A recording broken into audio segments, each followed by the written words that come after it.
In 2014, Forbes did an article on bad bosses.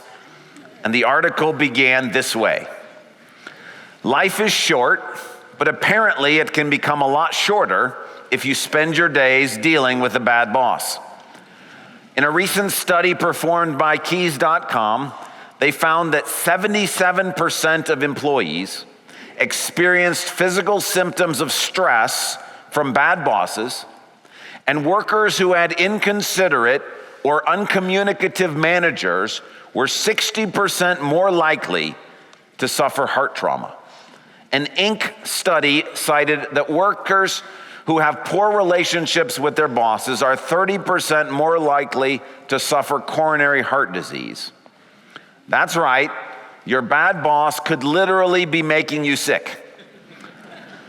It's estimated that 3 out of every 4 employees reports that their boss is the worst and most stressful part of their job, and 65% of employees said they would take a new boss over a pay raise. Many of us know the experience of working for someone who does not lead with integrity or with grace or with kindness. We know what it's like to be in a situation where a person who has influence over us rules over us with harshness, with unkindness, with difficult expectations. This is not just bosses, it can extend to classrooms, teachers, professors. We know what it's like to be in a classroom in which it's a very difficult situation, not because the material we're studying is difficult, but because perhaps of the arrogance or the legalism of the situation. What it's like to have a coach or an instructor in the arts who is hard-nosed and a perfectionist, difficult on us. Perhaps we know what it's like, unfortunately, to have a parent, a person in position of influence and authority, not a boss, but a person of influence and authority who's mean-spirited or neglectful. We know what it's like when we look around this world and we see in industry people who are supposedly titans of industry who lead out of greed or materialism or selfish ambition, and we see the kind of ruin that brings to people around them. We can look around this country and other countries in the world and see those who are in positions of political influence and power for whom divisiveness, anger, selfishness, arrogance seems to be the rule of the day.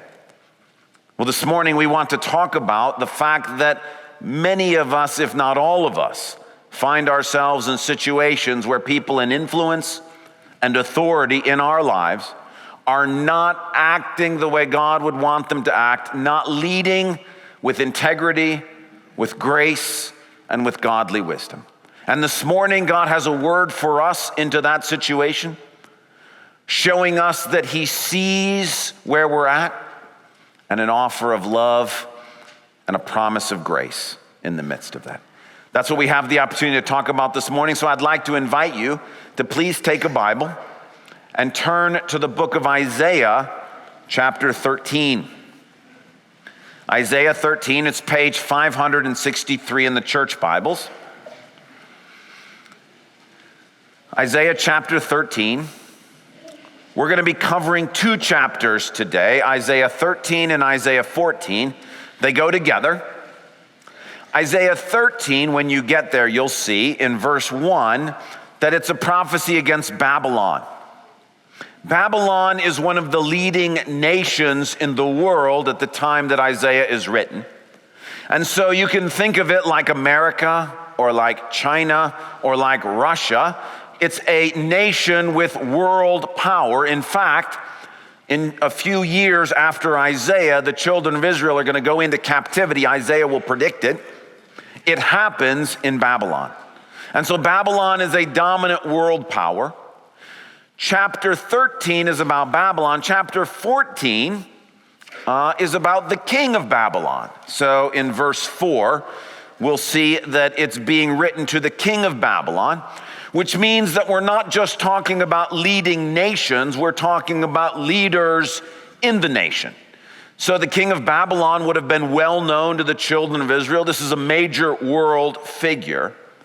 And that means that Isaiah 13 and Isaiah 14 give us the opportunity to talk about leadership, both at a political level, when you think about America or China or Russia, sort of the leading nations of the world, as well as on a more local level, that those of us who engage with those in positions of leadership, coaches, teachers, bosses, people of positions of influence, even in the church, those who are in fact over us. And we have the chance to hear from these passages what it is that God has to say to us. Now, before we look at the passages, let me say a couple of things. Number one, we're talking today about bad bosses. That's what the text is about. I do want to say, thank the Lord, there are lots of good bosses in this world. There are lots of good teachers. There are lots of wonderful coaches. There are lots of people who participate in government, who are involved in industry, who are doing so and trying to do so in a God-honoring way. Those who are trying to do so out of kindness, those who view their employees with compassion. Thank the Lord for that. That's not what this passage is about. It's about those who are bad bosses. I will also say on the issue of bad bosses, just because someone claims to be a Christian doesn't automatically make them a good boss. In fact, one of the most difficult bosses I had when I worked at Texas Instruments did claim to be a Christian. However, I remember distinctly multiple occasions where he would lose it and start screaming at me or at other employees in the workplace. I remember one particular instance. We were walking out of a meeting where we were in a meeting with his boss, so my boss's boss. And I had made a comment that my boss's boss liked. And he complimented me on that, and so we left. And so I was feeling great, like I can't wait to hear what my boss thinks about the fact that his boss thought I made a good comment. I didn't get any affirmation. In fact, what I got was chewed out. And I was told never to speak again when his boss was present. He claimed to be a Christian, and the next day we talked about church and Bible study and all those things, and it was a disconnect. But what we're talking about this morning is not whether someone claims to be a Christian or doesn't claim to be a Christian. We're talking about whether someone is leading or using their influence in a way that God says is the right way to do it, or whether they're doing it in a way that God says is the wrong way to do that. And Isaiah 13 and 14 really has its eyes focused on those who are not leading with integrity, with grace, with kindness, with wisdom. So what we want to do this morning is I want to start by giving you 4 characteristics from these passages about bad bosses, about what God has to say about those who lead in ways that he does not approve of. We're then going to look at a great contrast to those bad bosses, and that is how God himself leads. So let's begin with 4 characteristics that God highlights or reveals of those who are leading according to the world standards. Bad bosses. Number 1, chapter 13, we're going to jump through these 2 chapters. Chapter 13, verse 17 and 18. See, I will stir up against them the Medes who do not care for silver and have no delight in gold. Their bows will strike down the young men. They will have no mercy on infants, nor will they look with compassion on children. The first characteristic of those who are leading with the world's values is a lack of compassion, especially when it comes to infants or children. These are people, for example, in government, who have no compassion on the unborn, or who have no compassion on the children of illegal immigrants. These are teachers who have no compassion on a student who may struggle academically with what's going on. A coach or instructor who have no compassion for someone who's not able to rise up to the level they want them to rise to. This is talking about those who have no compassion or mercy for that new employee who's just trying to get up to speed, and no sense of mercy for the situation that they might be in. When they see those who are weak among them, they do not respond with mercy or compassion. They pay no attention to that. Second characteristic, verse 3 of chapter 14. On the day the Lord gives you relief from your suffering and turmoil and the harsh labor forced upon you. The second characteristic of the bosses and leaders that God is talking about in this passage is they inflict harsh labor and toil on those who work for them. Perhaps you know the experience of having to be on call 24 hours a day, 7 days a week by email, by text, by phone. Perhaps you know what it's like to have a boss who insists that you reply immediately when contacted. Maybe you know what it's like to have a teacher or a professor who just piles on more and more homework, giving no thought or concern to what the vacation schedule might be like or what you might be going through in your other classes. Perhaps you know the unfortunate situation of having a parent who drives you mercilessly to succeed and places upon you harsh labor and toil. Maybe you know what it's like to have someone in position of influence who, because of a lack of communication or high standards or a demanding boss, creates suffering and turmoil and distress. That's what God says leaders who are leading in accordance to the world standards, that's what they do. They lack compassion, and as a result of the lack of their compassion, they inflict harsh labor on those who work for them. Third characteristic, verses 5 and 6 of chapter 14.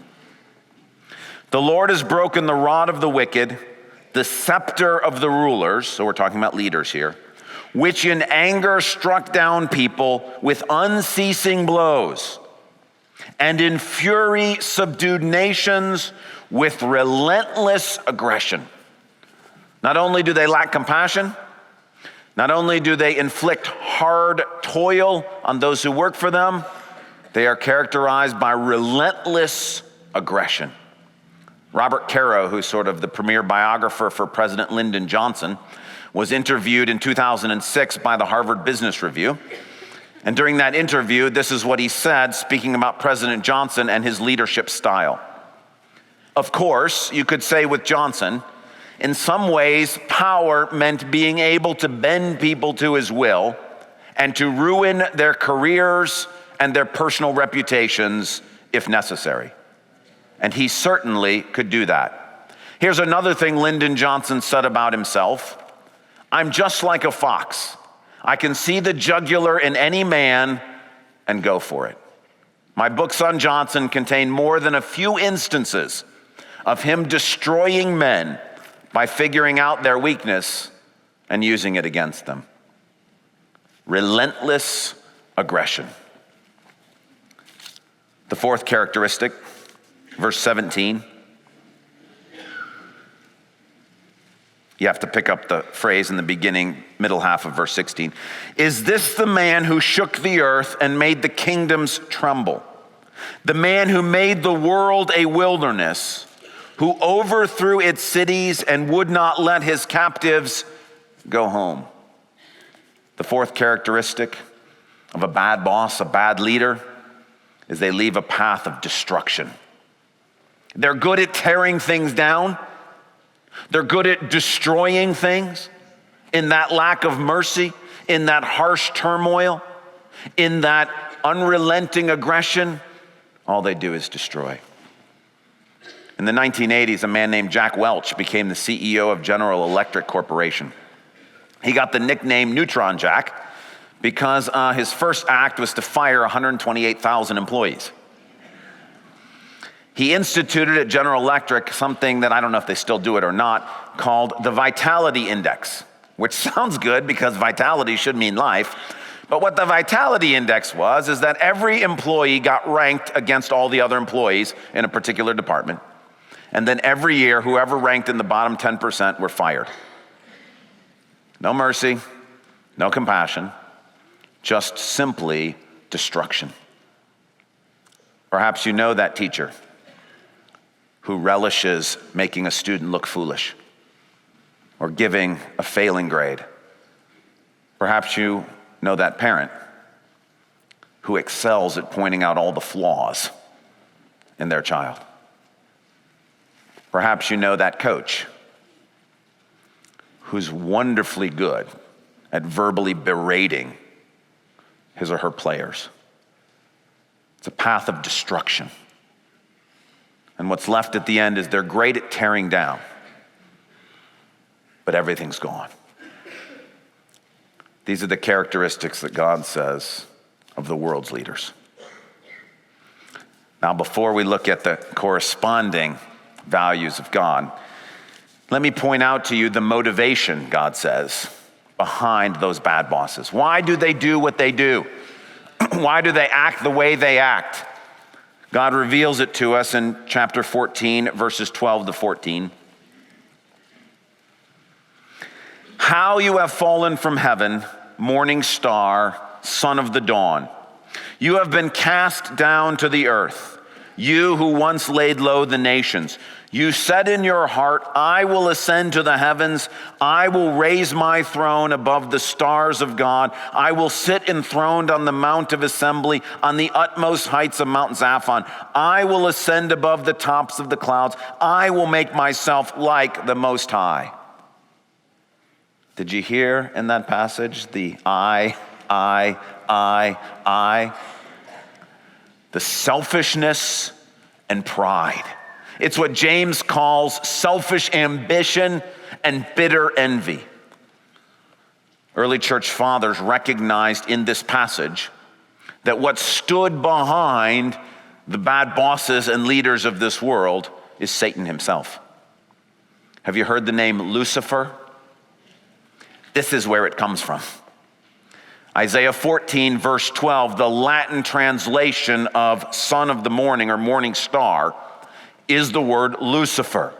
And what the church fathers recognize is that when you have the experience of someone who's in a position of leadership or authority, whether on the world scene or more locally, and they are leading in accordance with what Isaiah is saying, there's no compassion.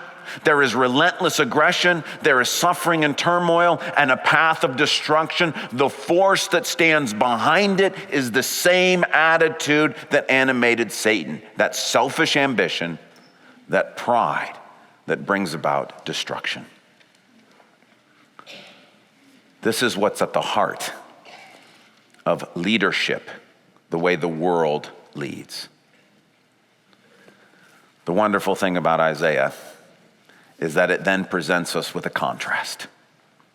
And the contrast in Isaiah is not between the world's leaders and good human leaders. The contrast is between the world's leaders and God. So let me offer 4 characteristics of God as boss, God as leader, God as shepherd. They're found in chapter 14, verses 1 to 4. The Lord will have compassion on Jacob. Once again, he will choose Israel and will settle them in their own land. Foreigners will join them and unite with the descendants of Jacob.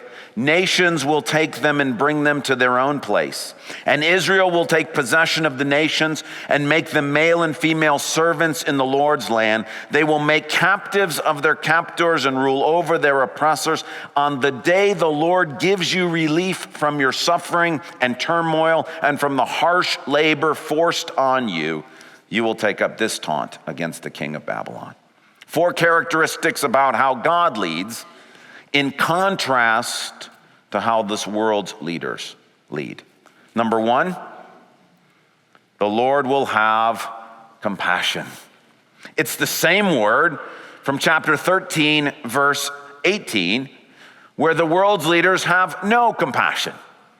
What they do not have, God has in fullness. Compassion. Isaiah will say later in Isaiah chapter 49, this is actually God speaking. Listen to this language. Can a mother forget the baby at her breast and have no compassion on the child she has borne? Though she may forget, I will not forget you. Psalm 103. As a father has compassion on his children, so the Lord has compassion on those who fear him. For he knows how we are formed. He remembers that we are dust. The world's leaders look at you and I as means to an end, to accomplish something to feed their ambition and their pride. That is not how God views us. He views us as his children. He says, even if you could somehow find a mom who cared nothing for her child, God would never, ever do that. That we are his children. As I was writing the message this week, the Lord was kind enough to bring to mind experience that I had with one of my children, where I became impatient and was a bad parent, wanting them to live up to a standard and an expectation that I thought, well, they should be able to handle. And in my impatience and harshness and wondering, why can't you get this right? I remember distinctly that child saying, but Dad, I'm trying. Whew. You know what it's like when the Lord sort of pulls back the veil and you get to see yourself as you really appear? And at that moment, I had this sense of the Lord saying, do I treat you this way? And the crazy thing, the irony was, he's being compassionate to me as his child while I'm not being compassionate to my own child. Because that's who he is. He's compassionate at the very core, every interaction with us, even in his anger. It's always out of compassion. Second characteristic of God is he leads and shepherds his people.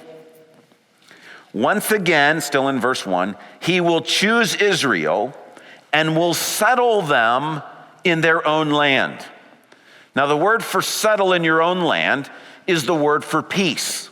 And the idea here is that God is going to put Israel into a place where they belong, where they will be in harmony, where they will experience peace.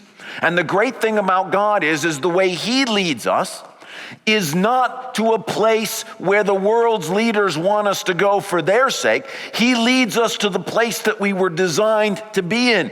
He gives us the job and the experiences and the relationships that we were built to have. This week, Lisa and I went to lunch with a guy named Don Stevens, who is the founder of Mercy Ships, a great ministry with the medical community to try to provide medical relief and gospel presentation, especially in Africa.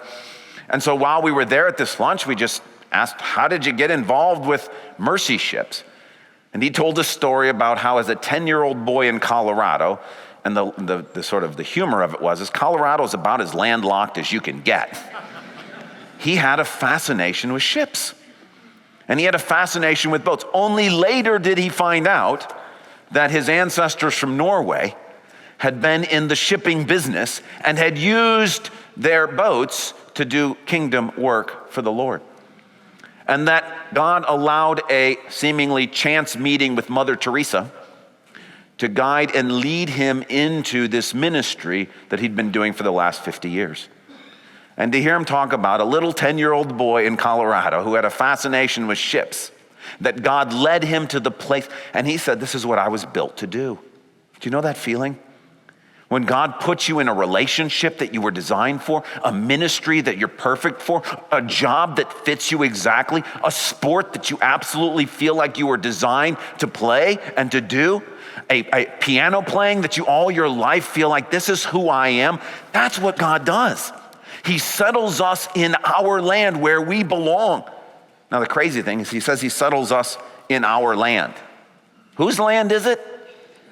It's God's. He says it in verse 2. This is the Lord's land. Well, why does he call it our land? Because he shares it with us. This is the crazy thing. The leaders of this world, they want to take all the stuff for themselves. God owns it all. And he freely shares it with us. He says, no, it's your land.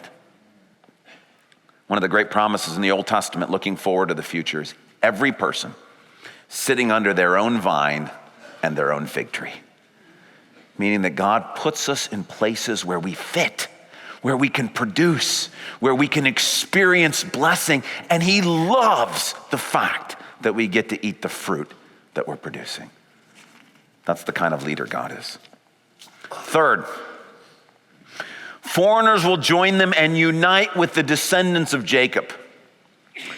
One of the problems with the way the world leads is because it is driven by selfish ambition and pride, the I will ascend. What it results in is competition, pitting people against each other. That sense of divide and conquer. That is not what God does. What God does is he surrounds us with community. He puts in our midst people that we can have blessing-filled relationships with. Those who will encourage us that in God's economy, if you succeed, I don't have to fail. That together we can encourage one another. That God says there is more than enough for all of you. Too many bosses and leaders and coaches and parents pit one child against the other, pit one employee against another, all in an effort to achieve selfish ambition. God says, we don't need to do that. That is not my goal. My goal is to give you meaningful relationships where you can support one another and encourage one another and see one another thrive. And then finally, verse 3. On the day the Lord gives you relief from your suffering and turmoil and from the harsh labor forced upon you. In his compassion, in his desire to see us live lives of fullness and peace and wholeness, in his willingness to surround us with people, he sees us in our struggles and he comes to rescue us. This, I hope, is a word of encouragement to those of you here today who do have a bad boss or teacher or coach or government official. Those of us who look around the world and see what's going on. God says, I see what's happening. I see what's being asked of you. I see the harsh labor that's being demanded from you. And with mercy and compassion, he says, a day is coming. I'm going to make it right. This is not just heaven. Thank the Lord that's coming. But this is a word in which God says, what they mean for evil, I mean for good. And I will take the harsh toil and labor that you are going through, and I will use it to put you into your place in the land. And that harsh toil, that demanding, exacting, brutal leader in your life will not have the final word. God says, I see what you're going through. And what they mean for evil, I promise I will turn into good. He's a compassionate God. He's a God who settles us in our place and gives us peace in our work. He surrounds us with meaningful relationships and community. And he rescues us from the wicked leaders of this world. The contrast between God and the leaders of this world could not be more drastic. So what should we do with this teaching? 4 suggestions for us today. Number 1. Many of us here actually are leaders. We're in positions of influence. If you realize that parenting, influence at work, teaching, leading your peers, being involved in small group ministry, whatever it may be, there are lots of opportunities for you and I to exercise leadership over others around us. The encouragement from this passage is, pay attention to what happens to this world, the leaders of this world. It says in chapter 14, take note of the fate of this world's leaders. I think it's interesting that in 1968, Lyndon Johnson was unable to run for president again, not because the Constitution didn't allow it, but because he had destroyed so many relationships and left such a destructive path that he no longer could be president.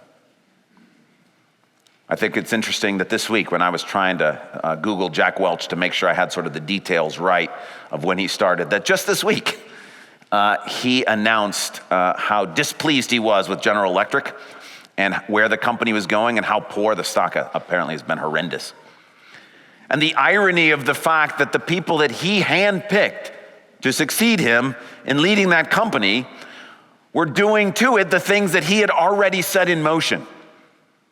And then at the beginning, there was a man here in the first service who's like, I used to work for him, not directly for him, but as part of GE. He's like, I could tell you horrendous stories. On the surface, he was lauded as a hero, but he was hollowing out and destroying a company that now bears the hallmarks of his work. And God says, pay attention. Carlos Ghosn, who was lauded as a leader, he's the chairman of Nissan. He was arrested this week for significant fraud. Wells Fargo just settled for $1 billion for the way that they have defrauded people in their banking scheme. God says, look, pay attention. On the surface, you go to leadership conferences and you hear, lead this way. And God says, at the beginning, it may look like it's good, but look at where it ends up. Look at where those people are. That idea that you would be like a fox going for the jugular when you see, that's a horrible, horrible way to think about leading. And God says, well, look at the results. That's what Isaiah 14 is about. And the encouragement to you and I is, don't lead that way. It's easy in the world in which we live to be driven to success and to result. And God says, but look at what's behind all of it. It's Satan, it's selfish ambition, and it's pride. That is not the way your heavenly Father leads you. Don't lead other people that way. Number 2, be careful that you and I don't take our justifiable cynicism about this world's leaders and apply it to God.